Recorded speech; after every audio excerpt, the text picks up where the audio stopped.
was with God. The Word was God. Please be seated.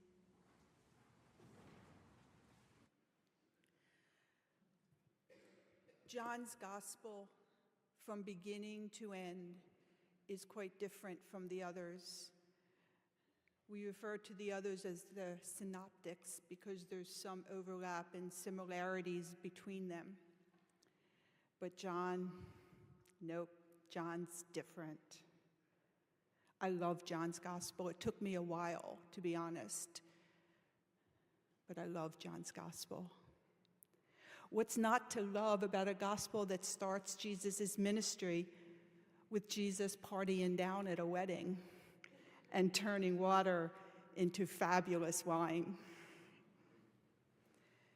What's to not love about these long, deep discourses, dialogues that Jesus has with ordinary people? And all the I am statements, I am the light of the world, all in John. And John's gospel is earthy. Jesus uses saliva to heal the man born blind. There's dirt and water. It's earthy. I wish our liturgical calendar had 4-year cycle instead of 3, so we could spend a whole year just delving through this beautiful gospel. But alas, they don't ask me. So I was absolutely thrilled when Maria asked me to preach this morning. I even said to her, "Are you sure?" But here's the thing, because I'm preaching, she got to proclaim that beautiful gospel, and how lovely she did it too. This poem, this stunningly beautiful poem, this hymn, is how John chose to start his gospel. And make no mistake about it, this is John's birth narrative. When asked how many birth stories we hear in the New Testament, we tend to say 2. There's one in Luke and one in Matthew, of course, but there's 3. This is John's. Luke and Matthew, of course, tie Jesus to God through divine conception, through the Holy Spirit, a virgin birth. And Matthew even adds a genealogy that goes back not to David, but all the way to Abraham, because this would have been important to his Jewish listeners. But John has no need for any of that.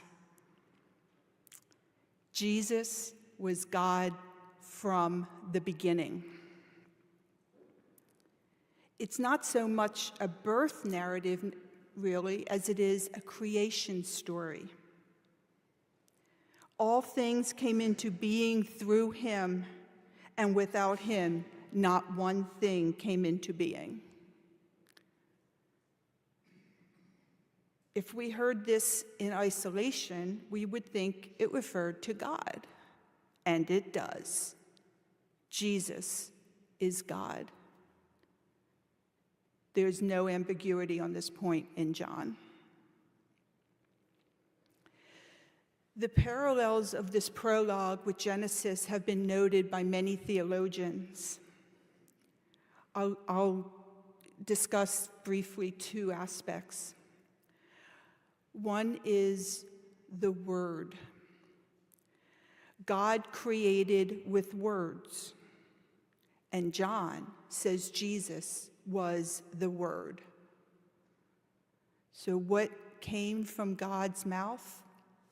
The utterances, that's Jesus, right there. Sit with that concept for a while. The Word was with God, and the Word was God. Repeatedly in Genesis, God says, "Let there be whatever." And those utterances, they weren't made with vocal cords like we think. We use, the language can be a little clumsy. They were made with Jesus right there.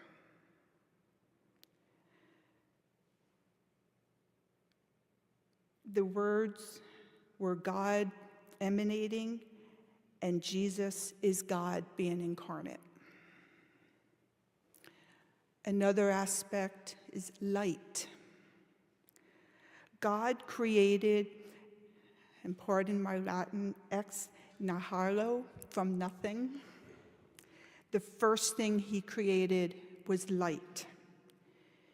In the beginning, when God created the heavens and the earth was a formless void, and darkness covered the face of the deep. While a wind from God swept over the face of the waters, then God said, "Let there be light," and there was light. According to John, Jesus is the light that came into the darkness. The light shines in the darkness, and the darkness did not overcome it. But John doesn't neglect the human Jesus either. The Jesus in John's gospel is very, very real, very earthy. He debates with people. He challenges. He feels our joys and our pains.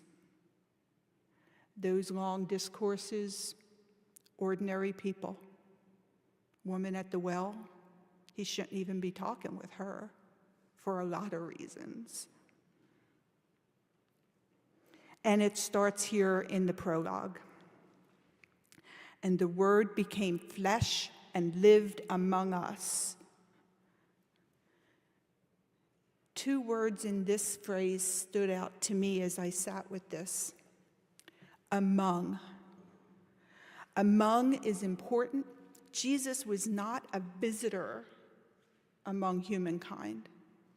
He didn't just come and then go. He lived among us. The good, the bad, all of it. And the other word is us. John says us. It wasn't just the disciples. It's each and every one of us.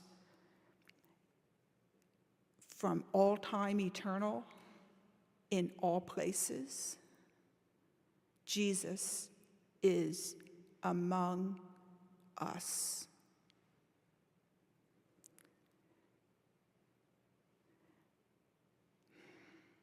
There's a reason for God's incarnation in the person of Jesus.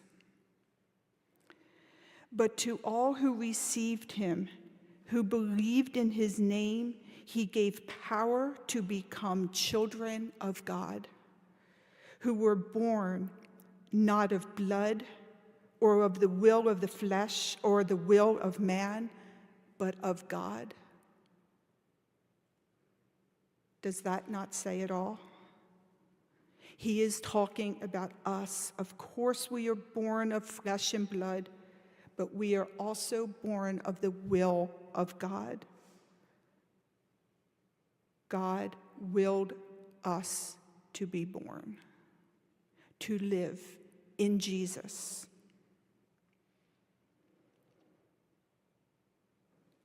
From his fullness, we have all received grace upon grace. The law indeed was given through Moses. Grace and truth come through Jesus Christ. Grace and truth.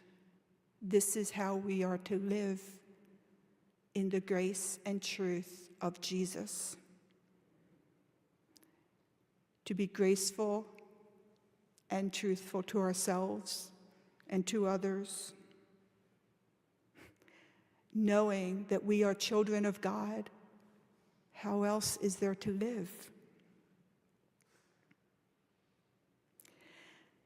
And to sum this all up, we go to the very end of John's gospel, one of the endings. We go to the end of John's Gospel, where he says, "But these are written so that you may come to believe that Jesus is the Messiah, the Son of God, and that through believing you may have life in his name." That's why John wrote his gospel, so that we may believe in this amazing, beautiful reality that Jesus is the Son of God, and that we are one with God through all time, and that we are beloved of him, inheritors of his grace and truth.